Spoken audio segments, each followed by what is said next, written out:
Very good evening. आज हम करेंगे सेट नंबर 4 जो कि रिलेटेड है मेडिएवल इंडियन हिस्ट्री से। आज हम करेंगे पूर्व मध्यकाल, उत्तर भारत ओब्लिक राजपूत काल। ठीक है, सभी मोस्ट इंपॉर्टेंट क्वेश्चन है। 1 to 20 क्वेश्चन आपको देखने को मिलेंगे। किसी न किसी स्टेट एग्जाम में, यूपीएससी में या एसएससी में अपेयर हो चुके सभी क्वेश्चन हैं। ठीक है, तो मोस्ट प्रोबेबली आपके एग्जाम में भी अपेयर हो सकते हैं।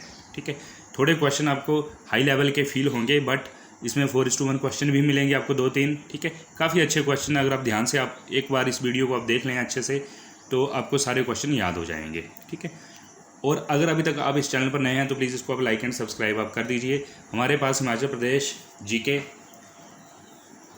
Medieval history, Indian ancient history, English grammar, ठीक है, ये सारे, और जनरल साइंस, ये सारे टॉपिक्स कवर हैं। काफ़ी अच्छी वीडियोज़ हैं और प्लेलिस्ट बन चुकी हैं, आप सभी देख सकते हैं। ठीक है, और इस चैनल को लाइक एंड सब्सक्राइब आप कर दीजिए। अब हम स्टार्ट करते हैं अपना फर्स्ट क्वेश्चन। आज का मोस्ट इंपॉर्टेंट क्वेश्चन है, किस विदेशी यात्री ने गुर्जर प्रतिहार वंश की अल गुजर व इस वंश के शासकों को बैरा कहकर पुकारा? तो राइट आंसर हो जाएगा अलमसुद्दी, ऑप्शन बी। इन्होंने गुर्जर प्रतिहार वंश की अल गुजर व इस वंश के शासकों को बैरा कहकर पुकारा था। ओके, आगे मूव करते हैं हम सेकंड क्वेश्चन। कर्पूर मंजरी में नाटक के रचयिता राजशेखर को किस प्रतिहार शासक ने संरक्षण प्रदान किया था? तो सबसे पहले कर्पूर मंजरी नाटक है और इसके रचयिता में राजशेखर हैं। ठीक है, इस चीज़ को आप याद कर लीजिए। तो सबसे पहले कर्पूर मंजरी के रचयिता राजशेखर को जो प्रतिहार शासक था जिन्होंने संरक्षण प्रदान किया था, उनका नाम था महेंद्रपाल प्रथम। ऑप्शन सी राइट हो जाएगा।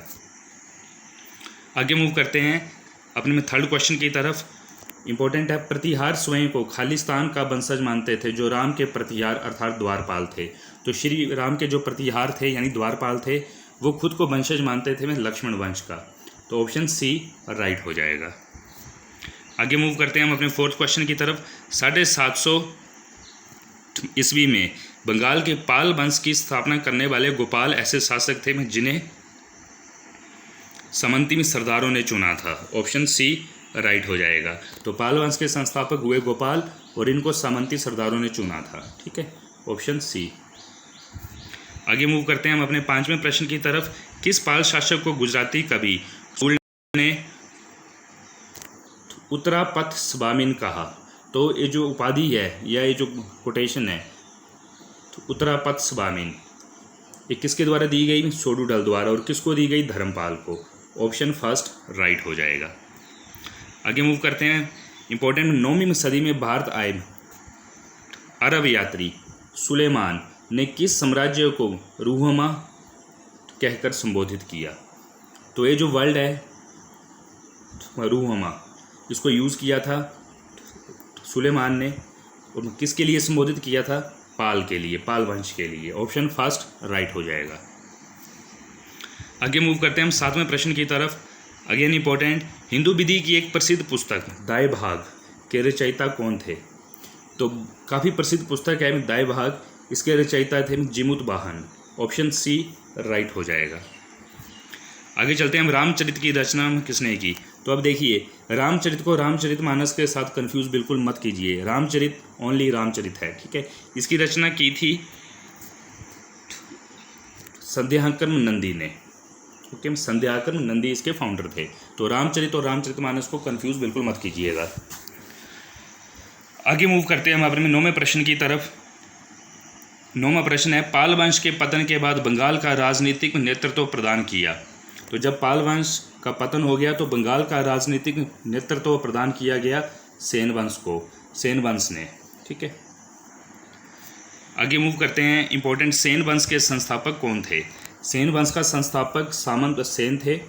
ठीक है, तो इस वीडियो में 2 आपको संस्थापकों का पता लग चुका है, इनको याद कर लीजिए। एक पाल वंश के संस्थापक गोपाल और सेन वंश के सामंत सेन। तो ऑप्शन फर्स्ट राइट। आगे मूव करते हैं हम अपने 11वें प्रश्न की तरफ। इंपॉर्टेंट, किसने में कुलीन प्रथा या कुलीनतावाद का आरंभ किया?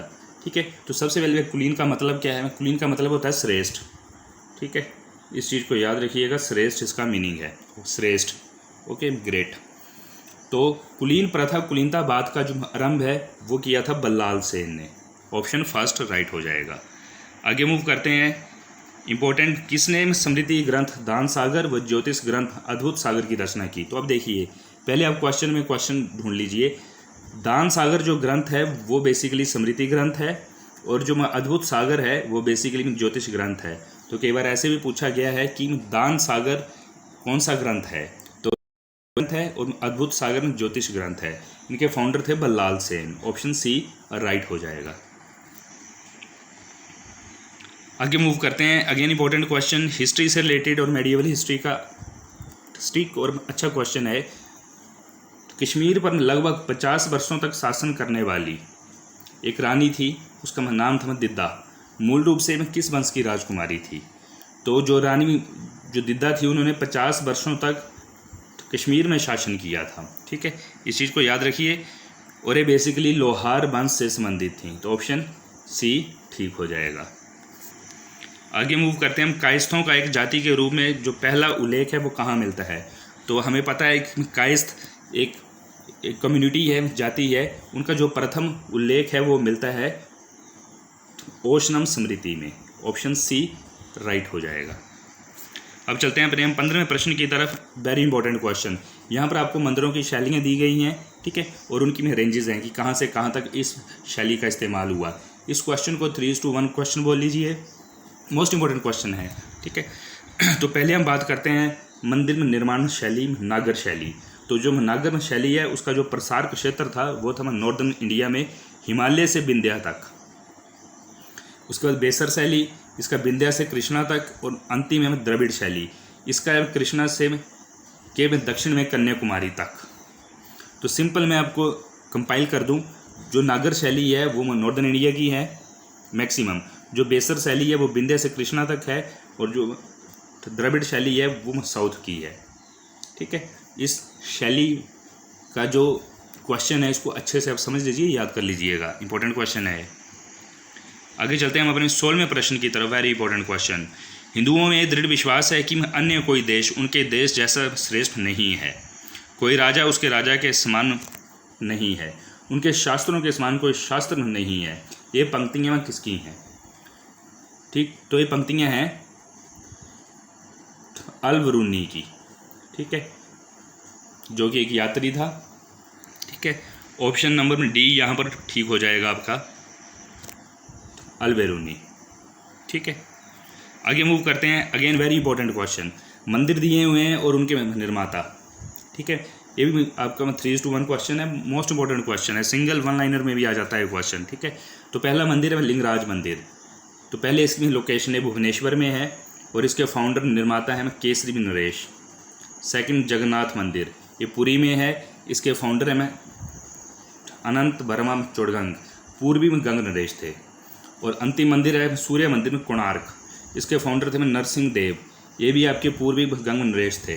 तो ऑप्शन फर्स्ट ठीक हो जाएगा। मोस्ट इंपॉर्टेंट क्वेश्चन है 3:1, इनको अच्छे से समझ लीजिए। ठीक है, एक शैली और एक जो मंदिर है। आगे मूव करते हैं 18वें प्रश्न की तरफ। अगेन इंपॉर्टेंट क्वेश्चन है गुर्जर प्रतिहार के उज्जैनी शाखा का संस्थापक कौन था? तो मोस्ट इंपॉर्टेंट ब्रांच थी ये तो उज्जैनी शाखा, तो इसके फाउंडर थे नागभट्ट प्रथम। ऑप्शन बी ठीक हो जाएगा। आगे चलते हैं हम अपने 19वें प्रश्न की तरफ।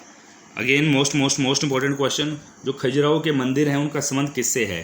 तो जो खजुराहो के मंदिर हैं वो शैव संप्रदाय से भी हैं, वैष्णव से भी हैं और जैन से भी हैं। तो ऑप्शन डी तीनों ठीक हो जाएगा। अब चलते हैं हम अपने अंतिम प्रश्न की तरफ। इंपॉर्टेंट क्वेश्चन है, इसको भी समझ लीजिए। जैन वास्तुकला का प्राचीनतम उदाहरण मिलता है, तो जो जैन आर्किटेक्चर था उसका प्राचीनतम उदाहरण मिलता है दिलवाड़ा में। ठीक है, तो ये मोस्ट इंपॉर्टेंट 1 to 20 क्वेश्चन थे, किसी न किसी एग्जाम में अपेयर हुए हैं, मोस्ट प्रोबेबली आपके एग्जाम में भी अपेयर हो सकते हैं। ठीक है, तो इनको अच्छे से आप समझ लीजिए। और अगर अभी तक आप इस चैनल पर आप न्यू हैं, प्लीज़ आप सब्सक्राइब कीजिए ताकि आप तक नोटिफिकेशन सबसे पहले पहुंचे। फुल वीडियो देखिए विदाउट स्किप, कुछ एक्स्ट्रा फैक्ट भी रहते हैं। ठीक है, हार्डली में 10 से 12 मिनट की वीडियो रहती है। ठीक है, इसमें आपका काफ़ी नॉलेज बूस्ट हो जाएगा। अब दीजिए मेरे को इजाज़त। जय हिंद, जय भारत।